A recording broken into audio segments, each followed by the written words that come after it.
All right, workout for August 30th. After your general warm-up, you're gonna go into the durability and activation. We're gonna do 3 rounds. Most of it's 10 reps, but the parallettes are gonna be 30 seconds. So we're gonna accumulate on maybe 2 chairs. Maybe you have these awesome parallettes, but something you can hold yourself up on. So it might even be 2 yoga blocks, a stack of books, tabletop counter. And we're gonna accumulate 30 seconds. So what that means is lifting myself up, I'm gonna either lift my knees up, maybe I hold one leg out and have one foot down still. So even just going here with like a little bit of help from my feet is good, but generally this is the beginning position. So holding maybe for 10 seconds and then resting and then doing another 10, another 10. And when you're counting seconds, it's just a 10 count in your head. So it's just your 30-second count because I'm sure you don't have a timer going, but just accumulate, 30 good seconds. So 1,000, 2, 1,000, okay? Then you're gonna go for the second one is an Oompa, which is an MMA move, but done slowly, it's really nice. So I'm gonna lay on my back, I'm gonna touch my heels. My heels can be away from me, but I want my arms in close. So I'm gonna lift up into a bridge, I'm gonna roll over onto my shoulder and reach across, perpendicular, and then trace the floor all the way around. With this one, the only thing that people do wrong is they let go of the floor. So touch the floor, trace the floor. Your hips might change positions as you go around. So they might start, if you look, they're kind of low right here. And then as they go overhead, they actually are able to get a little higher. But again, resetting. So lifting up, rolling onto the shoulder, reach across, trace, and it should feel really nice, okay? So you have 10 of those. So left, right would be 2, and then side plank lifts. So I'm gonna go into side plank on my forearm and my knees, making sure that my hips are open. So a lot of times people do their side plank like this. So I'm gonna say push your hips forward, and then the top leg, I'm just gonna lift it 10 times. So not too crazy, but if you're not able to lift your leg inside plank and you never practice it, you're probably never gonna be able to do it. So we're aiming at that side glute. So if you feel your glutes on fire, then you're doing it right. So 10 on the left, 10 on the right, and then you're gonna do down dog shrug. So in an A-frame position, so from plank, I'm just gonna pike my hips up, and I'm gonna end up shrugging my shoulders and letting them relax. So I'm pushing the ground away and then relaxing.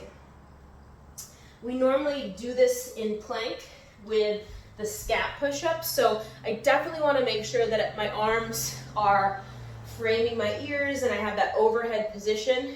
If you've never done this, it might be nice before you do it to practice. So elbows staying straight and I'm just shrugging my shoulders.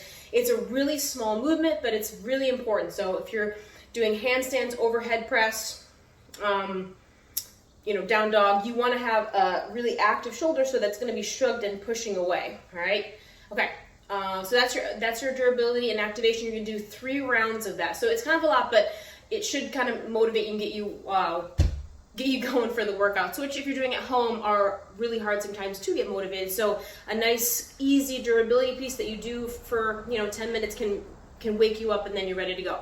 The workout is called Burner. So we have 5 rounds. I'm gonna go over just the sprints first. So we have 5 rounds of this. At the end of the movements, you're gonna do 10 sprints the first round. The second round, you're only gonna do 8, 6, 4, and 2. So when you get to the 5th round, you only have to go up and down the driveway for 2 sprints. So that's the one thing that's gonna change. This one is going to be kind of like a drop set format.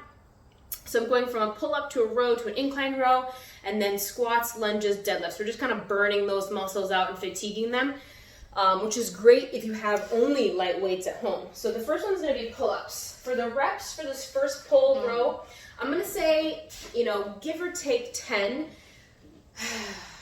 It kind of depends. If you can do a lot, then a lot is okay. If you can only do a little bit's okay. But we're gonna find a scale for you that you could do around 10. You might do all the way to 20, maybe you do like 8 or 5, and that's okay too, but it's up to you.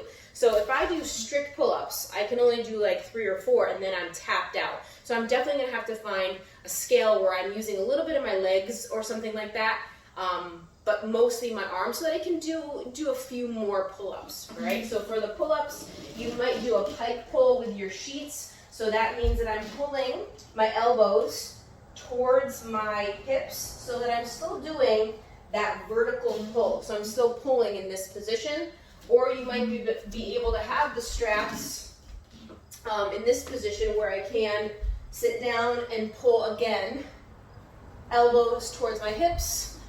So I'm still doing a vertical pull that way. So using a sheet, using a bar, if you have access to a TRX, if you only have bands, you could hook the band up. Again, if you hook it up to the door, maybe you do this, maybe you do this. As long as you're pulling this position, it's still a pull up, all right? Okay, so you're gonna do a failure on that, sub-failure. You're gonna get to the point where you're like really burning those out, doing anywhere from 10 reps, give or take. And then you're gonna go right into an inverted row. So from there, from that pull-up, horizontal pull, I'm gonna go to my vertical pull, I'm gonna go to my horizontal pull. So that might be here, a little bit harder.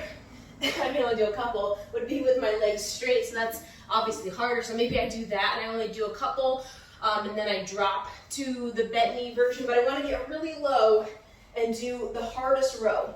If you have dumbbells, maybe you're going for that bent over row, but we're going to almost till failure. So a heavy row, we can do about 10 rows. Then I'm gonna go to either a lighter dumbbell with a bent over row, or I'm gonna go for just an incline. So this is the third piece, would be a row, but I made it an incline. Maybe you're down here, maybe you're way up here. I don't know what's challenging for you. Maybe the first inverted row, you could only do one. So you actually started with a row where you're at more of an incline, and then the third piece, you're up even higher. You wanna find 3 pieces, pull-ups, and then 2 sets of rows where it's difficult, again, and you can do around 10, all right? Should be good with that, okay. If you wanted to rest, this would be where you would rest after those 3 pieces. Then you're gonna go into the legs. We're gonna do weighted squats. You can hold the weight any way you want. Goblet on your shoulders, more of a front rack. You could hold the weights overhead, that's kind of hard, or by your side. However you wanna hold the weight. If you have a backpack, you're either wearing it in the front or the back, but weighted squats for you, you're only gonna do 10, so you wanna add a significant amount of weight for that. And then we're gonna do lunges. So I'll demo the squats here. So obviously with my squat, I just need to go just to about 90, doesn't have to be way down here. If you do have lighter weights, maybe you hold for a few seconds right here, come up and right back down so you're really staying in tension, so that's a good idea to do, or go really slow on the way down, okay? From there, you're gonna go to lunges. So I'm gonna go to 20 lunges. So just step back lunges.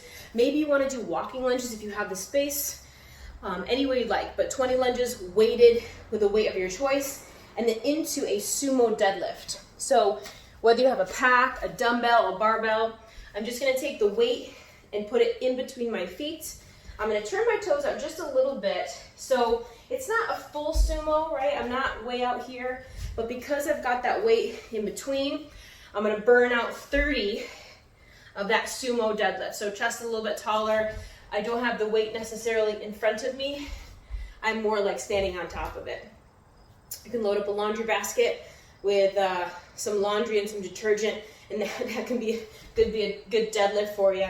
You got 30 of those. And then you're gonna go to the sprints. Like I said, this first round, you're gonna do 10 up and down the driveway, or maybe you have, somewhere around your house that you could run, but down and back is 2. So down is 1, 2, 3, 4, 5, 6, 7, 8, 9, 10.